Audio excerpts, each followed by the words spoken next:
I've never seen something look so beautiful.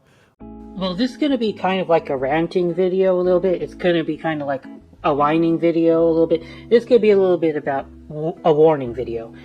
Hopefully you guys can learn something today. And the lesson today is be careful of where you sell your silver, because it's not always equal.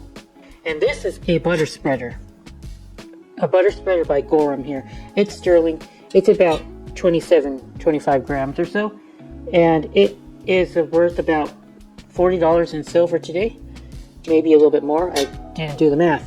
And that's another lesson I'm going to give you guys, is do the math. So I sold this lot of sterling butter spreaders the other day, and they are by Gorham as well. Gorham Camellia. And I asked for $225 for these. Now, the thing about silverware is that it's so expensive, the price of silver is so expensive that people just cannot afford to buy this stuff. It's crazy. I love silver as much as the next guy, but spending $3,000 on silverware set is kind of a hard sell, unless you think of it as an investment along with your dining set, which a lot of people might not think of. So they will shy away from real silver. It's just, to eat with, it's just too expensive. Now, I have been able to sell that, and it was for $225, right? And it's been sitting in my store forever. And I think that I listed it a while ago when silver was way cheaper. So it had been sitting in my store, and my buyer offered me a $20 discount, I think, $205.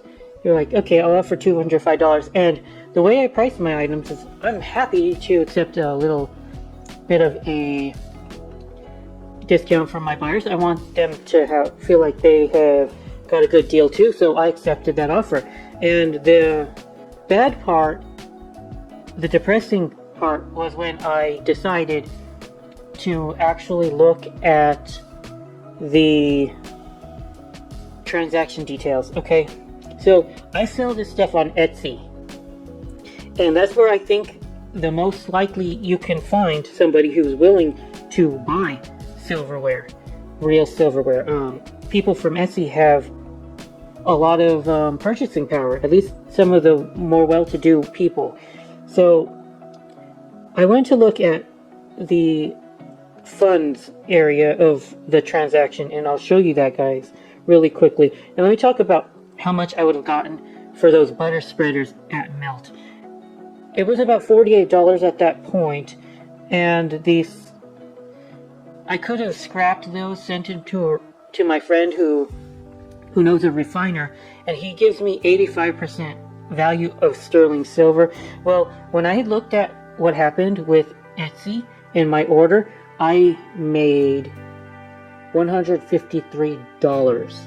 So they took $30 for a marketing fee, $5 for shipping. Okay, that's fair. I didn't expect anything like that's not unreasonable. Fees and credits, $32.54.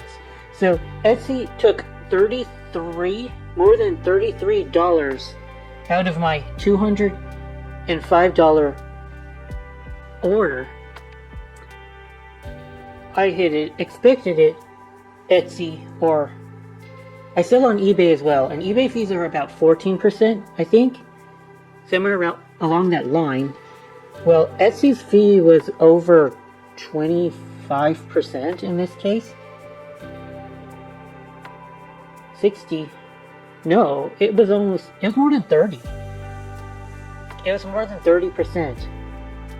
So I got completely annihilated, and I would have been much better selling this to a refiner friend and melting it down.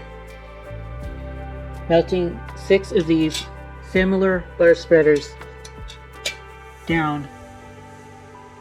And it was kind of, well, I looked at it a couple ways. Well, I do enjoy saving these pieces because it's a shame that silver is being melted down so much.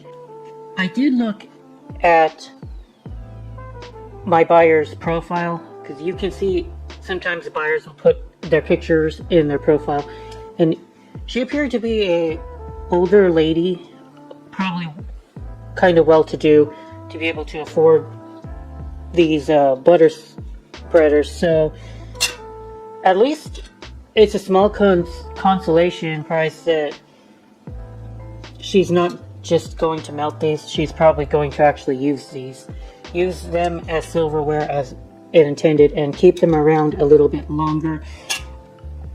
At least I am not